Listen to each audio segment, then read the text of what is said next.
Delhi capital women's WPL 2026 के mega auction में कौन कौन से प्लेयर को टारगेट करने वाली है, क्या रहेगी उनकी ऑक्शन स्ट्रेटजी, पूरा इस वीडियो में बताने वाला हूं। पूरा वीडियो देखो लॉजिकल रहने वाला है, तो वीडियो को लाइक तो आप कर ही देते हो, लाइक के साथ साथ हाइप करना मत भूलना, हाइप भी करना बहुत ज्यादा जरूरी है। और वीडियो की हम शुरुआत करेंगे बजट से, क्योंकि मेगा ऑक्शन है, बजट बहुत ज्यादा इंपॉर्टेंट है। और दिल्ली कैपिटल्स के पास देखोगे थोड़ा कम बजट है, 5.7 करोड़ का ही बजट है, बट उन्होंने देखोगे तो अच्छे प्लेयर ऑलरेडी रिटेन कर रखे। उन्होंने 2 foreign players, 3 Indian players, total 5 player को रिटेन कर चुके हैं। और अभी भी जो बाकी प्लेयर जो उनको लेने हैं उनमें देखोगे तो अगर 5 प्लेयर लिए हैं तो उनको और 13 प्लेयर लेने हैं, क्योंकि 18 की स्क्वाड बनानी है और उनको 13 प्लेयर लेने हैं, जिसमें से 4 प्लेयर जो है वो फॉरेन ले सकते हैं और 9 प्लेयर इंडियन ले सकते हैं। तो टारगेट प्लेयर की बात करने से पहले मैं आपको बता देता हूं कौन कौन से प्लेयर को उन्होंने रिटेन करा है।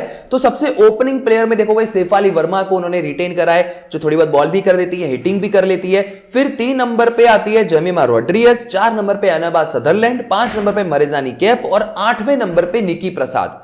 ये 5 प्लेयर को उन्होंने रिटेन करा है और बाकी प्लेयर्स अभी टारगेट करने हैं, पर उनके पास फंड्स कम है। तो फिर भी आप देखोगे ना 5.7 करोड़ का फंड है, ऑलमोस्ट 6 करोड़।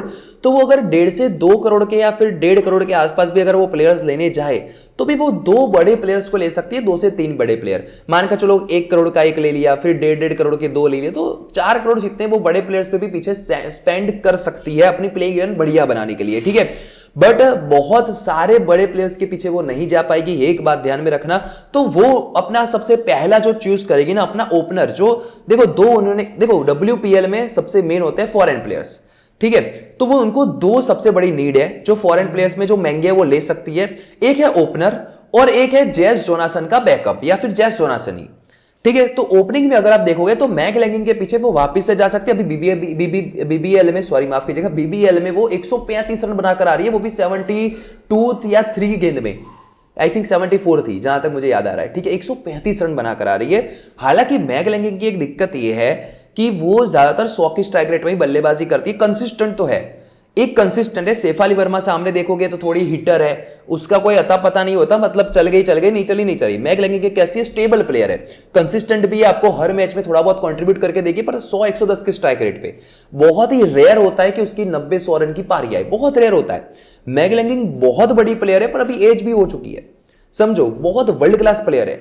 पर एक बारी को ये सोच सकती है कि अगर उनको स्टेबल प्लेयर्स चाहिए तो मैग लैंगिंग के पीछे जाए या फिर वॉल्वरडट के पीछे जाए। वॉल्वरडट भी एक अच्छी स्टेबल प्लेयर है जो कंसिस्टेंट रह सकते हैं, पर वॉल्वरडट का थोड़ा T20 में रिकॉर्ड इतना अच्छा नहीं है और T20 में इतनी कंसिस्टेंट रह नहीं पाती है जितनी ODI में, ठीक है। तो मैग लैंगिंग के पीछे वो जाना चाहे वो जा सकते हैं, अगर उनकी सोच ऐसी है कि टिकने वाली प्लेयर चाहिए, या फिर उनको दोनों ओपनर्स तबाही मचाने वाले चाहिए, तो वो देखो डेनियल वियार्ड के पीछे जा सकती है। डेनियल वियार्ड भी एक अच्छी हिटर है, कंसिस्टेंट वो भी कम है, पर अभी BBL में काफी अच्छे फॉर्म में है, ठीक है। और अगर वो नहीं तो वो अगर विकेट कीपर बैटर चाहिए ना, तो लीजल ली के पीछे भी जा सकते हैं। लीजल ली देखो थोड़ी सी वेट में थोड़ी सी वो है, ज्यादा वेटेड है, बट विकेट कीपिंग इतनी अच्छी नहीं है पर उसकी। बट एक बात यह है उसकी, एक हिटर है, ठीक है, एक बैकअप। देखो लीजल ली बिकेगी, लीजल ली देखोगे क्यों बिकेगी, कोई ना कोई टीम एज अ बैकअप में रख सकती है, विकेट कीपिंग कर लेगी, ठीक है। दूसरी जो बात है वो हिटर इस तरीके की है, थोड़ी सी उसको पावर ज्यादा है उसमें, ठीक है। तो वो क्या है कि 2 मैच में ही चलेगी, पर वो 2 मैच डोमिनेट करके निकाल सकती है, बहुत तगड़ी शॉट्स लगा सकते हैं, लंबे लंबे छक्के मार सकती है, ठीक है। तो वही है उसका पावर का इस्तेमाल, ठीक है, और कुछ नहीं है, ठीक है। तो as a backup base price के थोड़ी बहुत ऊपर ही बिकेगी, पर बिकेगी खरी, ठीक है। तो लीजेल ली के पीछे भी जा सकते हो, अगर विकेट कीपर भी चाहिए तो आप वहां पे भी फोकस कर सकते हो, ठीक है। तो उनकी माइंड सेट के पीछे जाएगा। अगर उनको स्टेबल प्लेयर चाहिए तो लैंगिंग को वो आराम से 1 करोड़ के आसपास ले सकते हैं, और डेनियल वियार्ड को या फिर हिटर चाहिए तो डेनियल वियार्ड के पीछे जा सकते हैं, और एज अ बैकअप में लीजेल ली को भी अपनी टीम में रख सकते हैं वो। फिर बारी आती है जेस जोनासन का बैकअप की। तो देखो बैकअप में क्यों कह रहा हूं, क्योंकि 6ठे नंबर पे जेस जोनासन आती है और उनकी मेन प्लेयर में से एक है विकेट टेकिंग बॉलर, ठीक है। पर जेस जोनासन का क्या दिक्कत है, वो महंगी बिक सकती है, सबको इसकी नीड है, ठीक है। तो 2 करोड़ के प्लस भी जा सकती है या फिर 2 करोड़ में बिक सकती है, पर फिर भी 2 करोड़ में भी दिल्ली कैपिटल्स उनकी टीम में रखने का ट्राई करेगी। अगर उससे महंगी बिकती है तो हो सकता है वो जॉर्जिया वेरहाम के पीछे जाए। जॉर्जिया वेरहाम भी एक अच्छी विकेट टेकिंग और बैटिंग में भी अच्छी है, तो जॉर्जिया वेरहाम के पीछे जा सकती है। अगर वो दोनों भी अगर नहीं आ पाते हैं तो अमंडा वेलिंगटन जैसे प्लेयर्स के ऊपर वो इन्वेस्ट कर सकते हैं, और मुझे जहां तक लग रहा है वो पैसे खर्च कर सकती है अच्छा खासा। जेस जोनासन के पीछे जा सकती है, क्योंकि वो 2 से 3 अच्छे बड़े प्लेयर्स ले सकती है, आराम से ले सकती है। ठीक है, तो वो जेस जोनासन के पीछे जाएगी और नहीं मिले तो जॉर्जो वेराम, उससे ज्यादा आगे नहीं बढ़ेगी। वो दोनों में से कोई ना कोई एक प्लेयर को टारगेट पक्का करने वाली है, भले ही 2 करोड़ जाए। तो अगर यहाँ पे अगर 2 प्लेयर जो हमने लिए ना वो आराम से 3 करोड़ जितना हो जाते हैं, और उनके फिर उसके पास जो पर्स बचेगा ना वो ज्यादा नहीं बचने वाला। अगर आप देखोगे 2.7 करोड़ के आसपास ही बचेगा, या फिर 3 करोड़ जितना। ठीक है, बट अगर मान कर चलो कि वो जॉर्जो वेरहाम के पीछे चलते हैं, वो 1.25 करोड़ में मिलती है, तो वो एक अच्छे स्पिनर के पीछे जा सकती है जो विकेट टेकिंग इंडियन स्पिनर हो, नॉर्वे नंबर पे एन चंद्रानी। ठीक है, एन चारनी के पीछे जा सकती है। एन चारनी थोड़ी महंगी बिक सकती है 1 करोड़ के आसपास, पर उनके पास तब फंड्स होगा अगर जेस जोनासन को वो नहीं लेते हैं तो उनके पास फंड्स बच सकता है और वो एन चारनी के पीछे लगा सकते हैं एक अच्छी विकेट टेकिंग बॉलर, और उनके पास 4 ओवर फिक्स हो जाएगी उनकी। ठीक है, और अगर वो ना मिले, अगर मानकर जो जेस जोनासन ले लिया और फंड्स इतना नहीं है, तो वो आशा शोभना के पीछे जा सकती है या फिर साइका इशाक के पीछे भी जाएगी, एक अच्छे स्पिन बैकअप के तौर पर भी, और एक स्पिन मतलब 3 से 4 ओवर वो करा सके। देखो अगर ये सारे प्लेयर्स लेती है ना तो उनके पास ज्यादा फंड्स नहीं बचेगा। हो सकता है 2 करोड़ के आसपास पहले 2, 2.25 करोड़ या 2.5 करोड़ के आसपास बचे, ज्यादा फंड्स उनके पास 2 करोड़ से ज्यादा नहीं बचने वाला। ठीक है, और ऐसे ही लेना पड़ता है, अगर आप बड़े प्लेयर्स पे इन्वेस्ट नहीं करोगे तो आप जीतोगे नहीं। ठीक है, तो बाकी के प्लेयर्स में देखो, पेसर में वो एक थोड़े बेस प्राइस के आसपास मिले, ए रेड्डी को टारगेट कर सकती है या फिर मीनू मानी को टारगेट कर सकती है। ठीक है, 11वें नंबर पे जो एज अ पेसर थोड़ी बहुत 2-3 ओवर एटलीस्ट करा दे, शुरुआत की ओवर्स करा ले।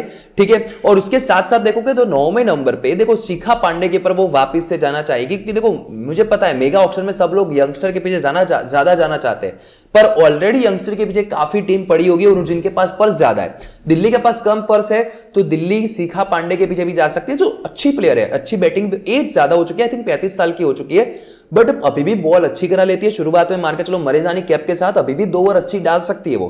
ठीक है, और अब साथ साथ में देखोगे तो बैटिंग भी अच्छी कर लेती है, थोड़ी बहुत डिसेंट कर लेती है।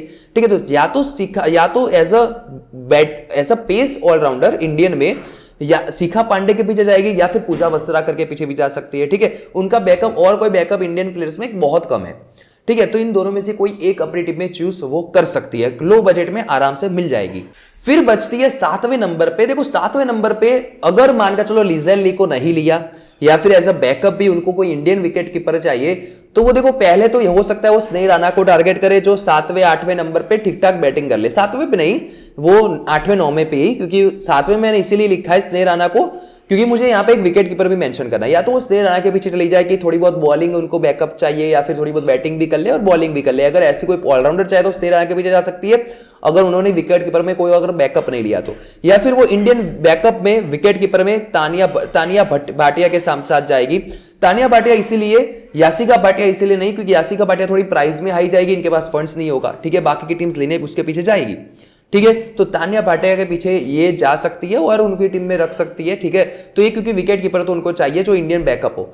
ठीक है, तो मोस्ट लाइकली तानिया भाटिया के पीछे वो जाएंगे। दिल्ली 5.7 करोड़ में कौन कौन से प्लेयर को टारगेट कर पाएगी, कैसे कर पाएगी, सब कुछ मैं इस वीडियो में बता चुका हूं। आपकी राय क्या है मुझे कमेंट सेक्शन में जरूर से बताना। लाइक कर देना भाई वीडियो को, लाइक के साथ साथ कमेंट भी करना, कमेंट के साथ साथ हाइप भी करना। ठीक है, सब्सक्राइब कर देना, आपको यहाँ पे ऐसे वीडियो मिलते रहेंगे। और देखो टेलीग्राम चैनल ज्वाइन करना मत भूलना, क्योंकि सारी क्रिकेट अपडेट जो एक्यूरेट होती है और जो रिपोर्ट होती है, मेंशन होता है रिपोर्ट है कि एक्यूरेट है, फाइनल है, जो भी है वो सब कुछ आपको टेलीग्राम चैनल मिल जाती है। डेली अपडेट मिलती है। टेलीग्राम चैनल की लिंक आपको डिस्क्रिप्शन में मिल जाएगी, वहां पे जाकर फटाफट ज्वाइन कर लीजिए। मिलते हैं मेरे भाई अगले वीडियो में। अभी आगे आईपीएल के ऐसे टारगेट वीडियोस आने वाले हैं।